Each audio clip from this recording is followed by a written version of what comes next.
Bonjour à tous. Aujourd'hui, nous sommes avec Iman et Ilham. Ce sont deux jeunes étudiantes en Master 2 Architecture et Urbanisme qui, dans le cadre de leur soutenance de projet de fin d'études, veulent nous présenter un projet qui leur tient à cœur, avec son histoire très marquante. Donc les filles, avant de commencer, pourriez-vous vous présenter afin de mieux vous connaître et nous parler un petit peu de votre thème de recherche et son essence? Bonjour, c'est Iman Tazgate. J'ai 23 ans, je suis architecte de formation et je viens de terminer mon Master 2 dans la même spécialité.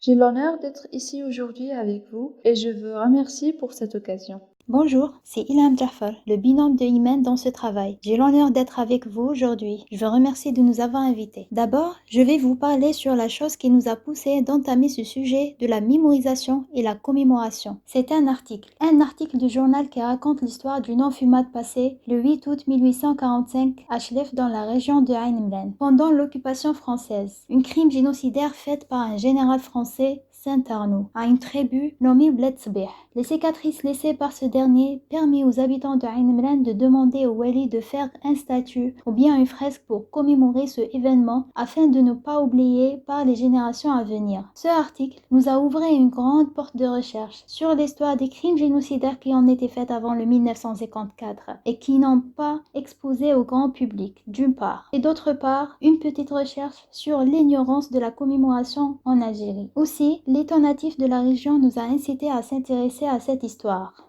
Je vous remercie pour cette introduction. Il est vrai que cet événement est peu connu par le grand public. Moi, personnellement, j'ai jamais entendu parler. Il sera important de nous donner un aperçu historique de ce lieu et ses événements par rapport à ce que vous avez pu mener dans vos recherches et enquêtes. 1 mois et 12 jours après l'extermination des Ouladriyah, Saint-Arnaud ne pouvait rester en marge de l'horrible histoire des enfumades. Elle était en toute discrétion et murait une autre partie où résidait la tribu des Spiyah, les Michaya, dans une caverne située à 5 km au sud de la région de Rabeli, aujourd'hui Ain Imran. Wilaya de Chlef date du 8 au 12 août 1845 pour venger la mort d'un Nara dévoué à la France et après qu'il soit devenu cette tribu accusée de soutenir le révolutionnaire Chérif Boumaza. En quoi consiste votre projet? Notre projet est un hommage aux victimes des enfumades, ainsi qu'une glorification à nos martyrs. À travers lui, nous avons voulu transmettre aux générations futures et contemporaines des faits historiques qui restent un peu connus, voire complètement inconnus de tous. Nous avons cherché à créer un microcosme où deux paradoxes mythos, la vie et la mort, l'espérance et la souffrance, afin de révéler et d'imprimer l'histoire des Spiyah à travers des activités variées pour justement chercher à perdre le visiteur entre respect, peur,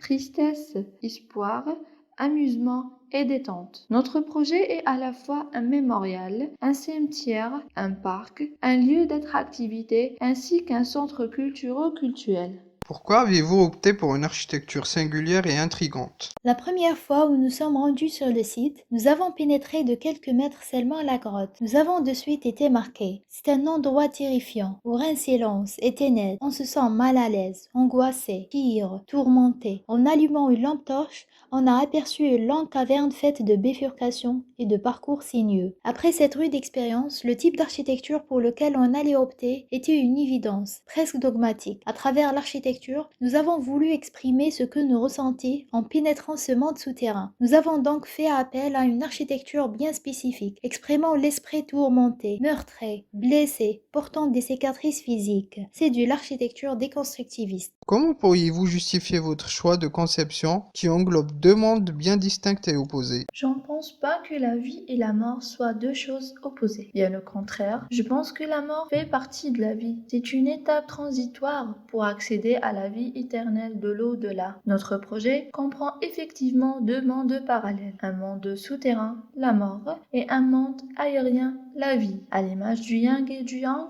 chaque entité comporte un élément de l'autre. La partie aérienne représente la vie et la paix, comprend des équipements ayant une architecture abîmée, cassée et torturée, des parcours sinueux faisant directement allusion aux tourments et de souffrances du monde en bas. La partie souterraine qui représente la mort comprend en fin de parcours de la lumière, la sortie, qui représente la vie. En sortant, nous sommes face à un petit monument en pierre monolithique où est gravée l'inscription Bismillah Rahman Rahim, qui fait allusion au début, ou plutôt à la Renaissance, car après avoir traversé cette grotte, en voyant la lumière de la sortie, presque divine, on a réellement l'impression de revenir au 0.0 ou commencement. Nous vous remercions toutes les deux pour votre présentation, votre recherche et surtout pour l'originalité du projet. Espérons qu'il verra le jour et serve comme support pour d'autres travaux. Et nous vous souhaitons aussi beaucoup de succès et de réussite pour l'avenir.